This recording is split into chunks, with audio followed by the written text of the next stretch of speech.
Did you think getting jacked as a skinny guy was going to be easy? Because I did. And I've now spent over 5 years in a surplus and eventually built 10 kilos of muscle, but my fucking god, it was a grind. And I really wish that I would have done things smarter that would have speeded up my gains. So to help you build muscle 10 times faster than I did, here are 20 brutal truths about getting jacked as a skinny guy that I wish I'd known sooner. Lesson number 1. 6 years ago, I hated how skinny I was, but whenever I asked someone for advice, they would just tell me to eat more food. So I started piling my plates full and eating 4 to 5 times a day. And my weight would climb. It would go from 72 to 73 to 73.5 a day later.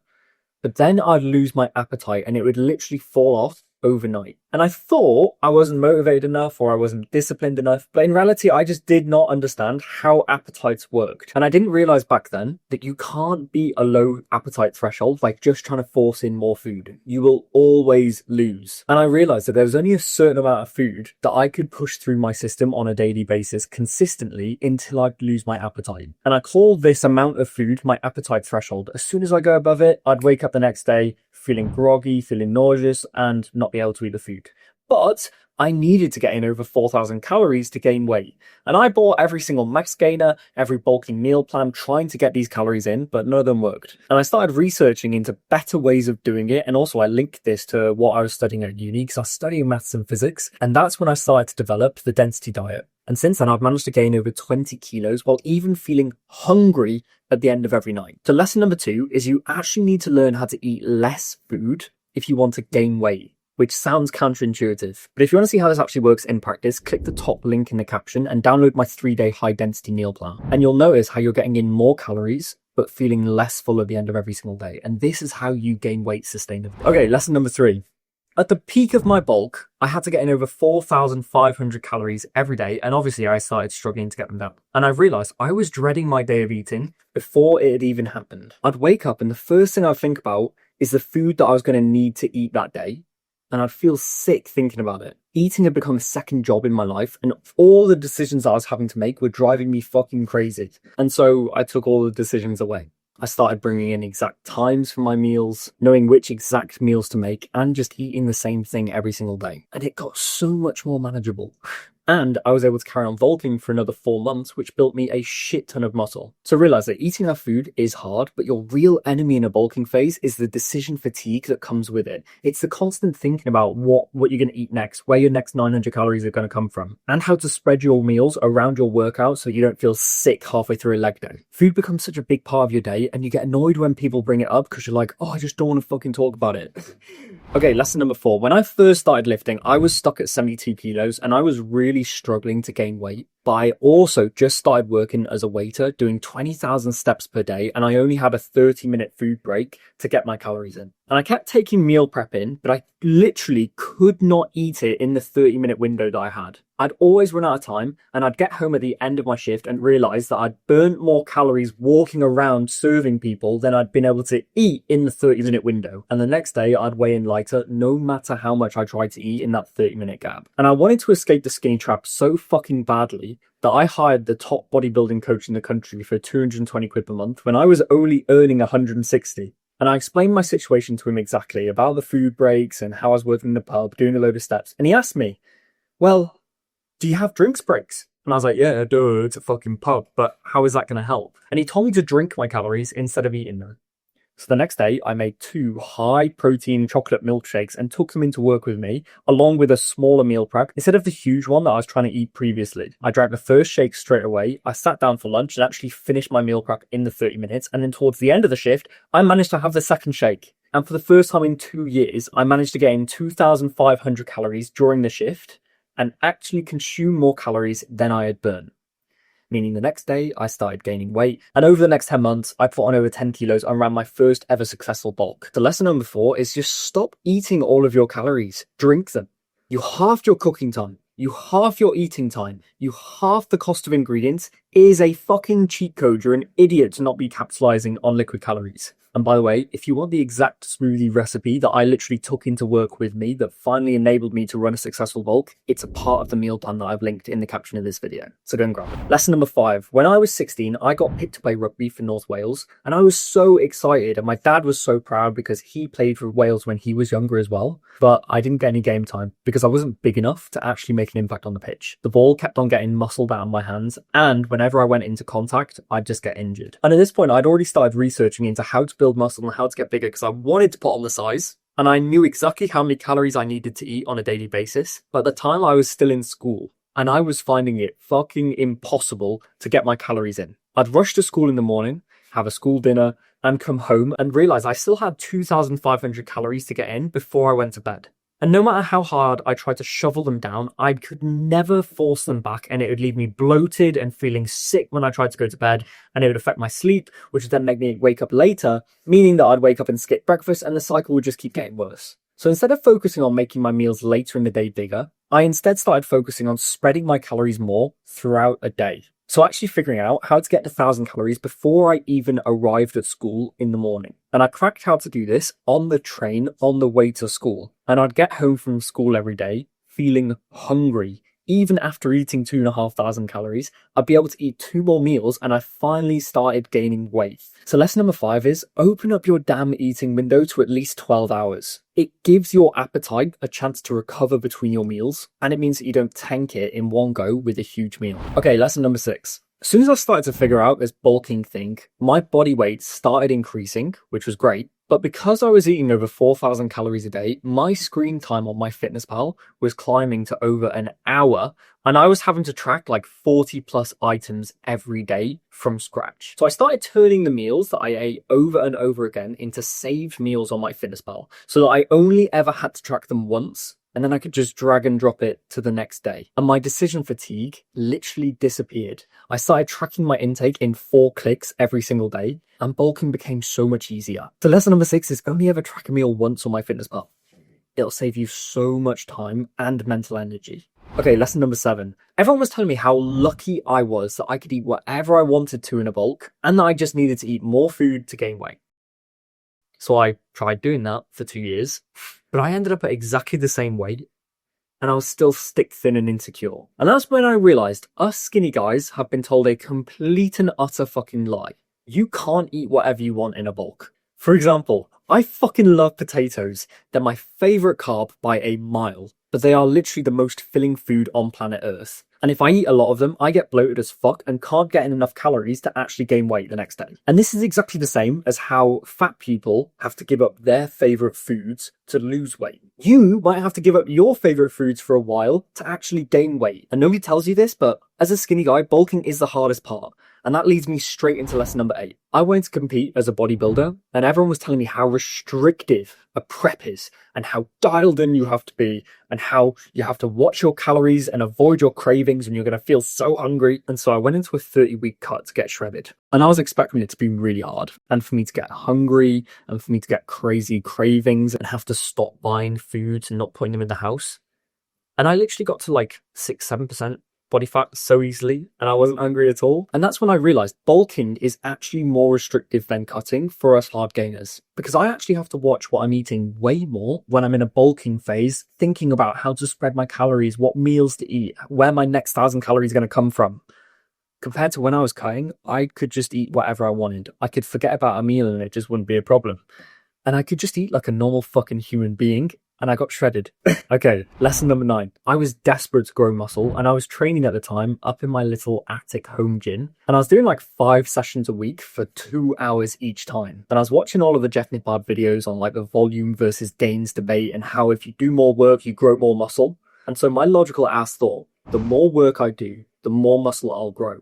And so I added more sets, more exercises, and even upped my training to 6 days per week. And even though I was leaving the sessions drenched, exhausted, and like covered in sweat, I wasn't getting any fucking bigger. I was comparing my progress photos back to ones 2 to 3 months ago, and there was literally no fucking difference. I was getting more toned and seeing more definition, but I wanted to be getting bigger, and that wasn't happening. And so I realized that training more does not always build you more muscle. And it pisses me off when people say, oh, every session counts. Because maybe if you're a fat person who's trying to actually lose weight, doing a lap of the machines and just half-assing a workout helps because you're moving more and burning extra calories. But as a skinny guy, if your training is shite, you're not going to build any muscle and you're just burning extra calories that you're going to have to re-eat later on. Okay, lesson number 10.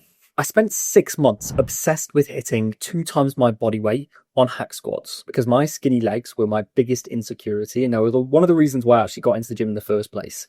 And I'd heard on Instagram that lifting 2 times your body weight for 10 reps would grow your legs. So I bought a 1,300 pound hack squat and put it in my attic, stacked it with plates, wrapped my knees up, and even used blood flow restriction bands at the top of my quads to make it bearable on my knees. But when I finally got 10 reps on 2 times my body weight, I lay down on the floor, I looked down at my legs, I unwrapped the straps, and realized that my quads looked exactly the same as they did 6 months ago. And all of that fucking effort had caused zero growth. And after that, I stopped chasing purely weight and started focusing on stimulus. I started slowing my reps down. I started pausing at the bottom. I started really emphasizing a lengthened bias by putting my feet lower and taking every single set to true failure. And in the next 10 months after doing that, my quads grew by 10 centimeters using less weight, doing less sets, and train my quads less times per week. And that's when I realized your muscles do not give a fuck about the weight you're lifting or how many reps you're doing. The only thing your muscles care about is the stimulus that you're delivering to them. And you want to learn how to deliver as much as you possibly can if you want to grow them. Lesson number 11. I was not growing muscle quickly at the start of my lifting journey, and I thought it was just because I have really bad genetics. Then I decided to stop aiming for just adding 1 to 2 reps per week and following the traditional progressive overload model, and instead just stop when my muscles could not physically lift the thing anymore. Not my head, which would be screaming, stop, you hit failure, but my actual muscles themselves. As I did this, I literally started growing quicker than I thought possible. So even though you might think you're at RIR 0, you're not training as hard as you think you are, because your head tricks you into thinking you've hit failure before your muscles actually do. So stop listening to it and let your muscles decide when you fail. Lesson number 12. I used to gain 5 to 10 kilos and my abs would start disappearing and I'd start wanting to go back into a cut to see them again. But I knew that I was building new muscle underneath, but I found it hard to carry on because I was looking at my physique in the mirror every week and I was like, I'm looking worse. And I realized the reason that I was stressing was because I was focusing on completely the wrong thing. I was so focused on analyzing how I looked in the mirror instead of focusing on my performance in the gym. So I stopped checking myself out, I stopped looking at every single detail in the mirror, and I went all fucking in on my training. And because of this shift, I've been able to run year-long bulks without turning back. And this means that when I do cut, I look like a completely new guy every single time. So lesson number 12 is when you're in a bulk, stop looking at your physique and start focusing on your training performance. You'll enjoy the process so much more and you'll actually be able to do it for longer.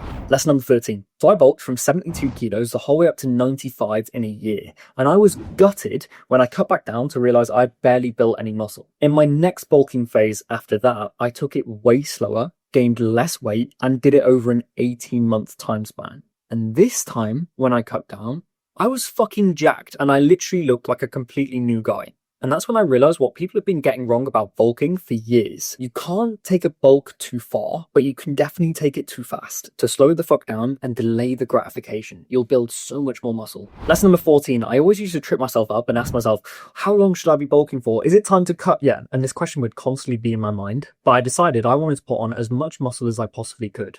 So I needed to spend as long as I could in gaining phases. And so far I've spent over 5 years out of my 6 years of lifting in a continuous surplus. And that's over 90% of the time. And I've put on 10 kilos of muscle naturally by doing this. So stop asking, how long should I bulk for? Because to grow as much muscle as you possibly can, you need to bulk for as long as you physically and mentally can. Just makes sense. Lesson number 15. So my clients kept coming to me expecting me to take them through like 3 to 4 bulking and cutting cycles to get them jacked. But I just put them straight into one extended compound gaining phase. Like Owen, who has been gaining consistently for over 2 years. And these guys have built over 10 kilos of lean mass in one gaining phase and completely transformed how they look. Like Jacob.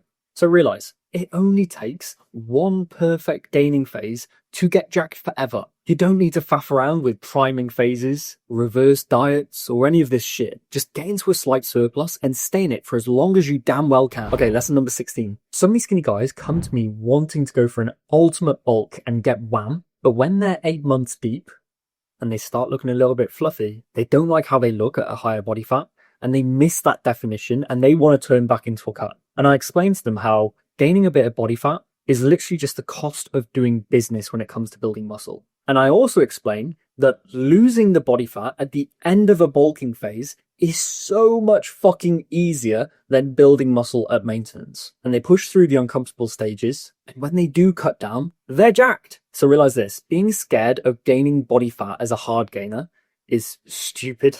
You are the genetic elite for losing body fat. You can literally roast 10 kilos of body fat off your frame, dieting on super high calories without losing any muscle in 6 to 8 weeks, no problem. So why the fuck are you scared about putting on a little bit of body fat? It makes no sense. Which leads me to the next lesson, which is a realization that holds back so many skinny guys from building the muscle that they actually want. So lesson number 17, I was always told that when it is time to go into a cut, you should take it slow and steady to make sure that you don't lose any muscle mass. So I took this advice and I'd spend way too long in my cutting phases faffing around losing half a kilo a week and wasting so much time that I could have spent growing new tissue. But then 2 years ago, I switched this around to short, rapid revealing phases. And I've been able to rip off 10 kilos of body fat in 6 to 8 weeks and get straight back to growing.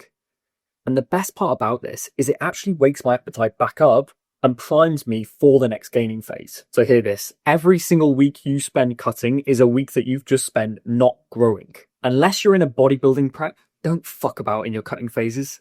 Get in, get out, get back to growing. Okay, lesson number 18. The whole reason I started lifting was to look better and gain confidence. But when you get past a certain point in a bulk, you actually start looking worse week after week, and the feedback loop becomes negative. And whenever I get to this point, I always remind myself that gaining phases are the only time you can build a significant amount of muscle. And this has allowed me to keep my head on straight and spend 90% of the last 6 years continuously bulking. So when shit gets tough in a bulk, remind yourself of this.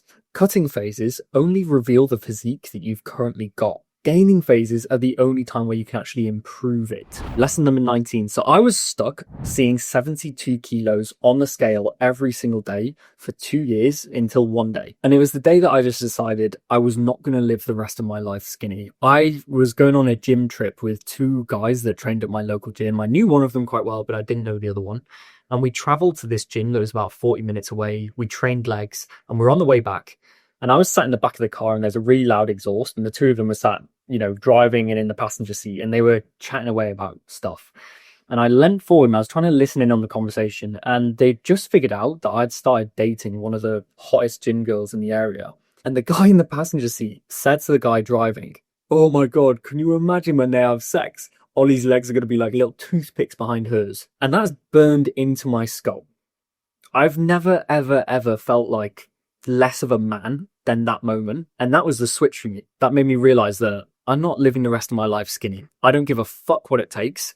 I'm going to get jacked because I literally didn't want to live the rest of my life being in the body that I was currently in. And if you look in the next 6 years, I've put on over 20 kilos of weight, competed as a natural bodybuilder, and I've actually got jacked. So realize that every skinny guy has a body weight set point, which is a certain number that you will just see day after day on the scale. And that's because your appetite doesn't want you to push past this weight. And for you to get past it, you have to go all in for a period. But once you break it once, all of the limiting beliefs you have about always being skinny, always being the tall, lanky one of the friend group will literally start to break down. And you'll start feeling so much happiness and joy about knowing that you can actually build muscle. It's weird. And finally, lesson number 20. 6 years ago, when I started lifting, I wanted to get jacked as quickly as fucking possible. So I thought gaining weight faster meant building muscle faster and reaching my dream physique quicker. So as soon as I learned how to get in over 4,000 calories every day, I started pushing it as hard as I could, 4,500, 5,000, just to speed up my weight gain and get there quicker. But it only got me fatter quicker. And it actually led to me having to cut sooner, and it killed my appetite. And it revealed the fact that I hadn't been gaining for long enough to actually build any muscle yet. So realize you can't force feed muscle growth.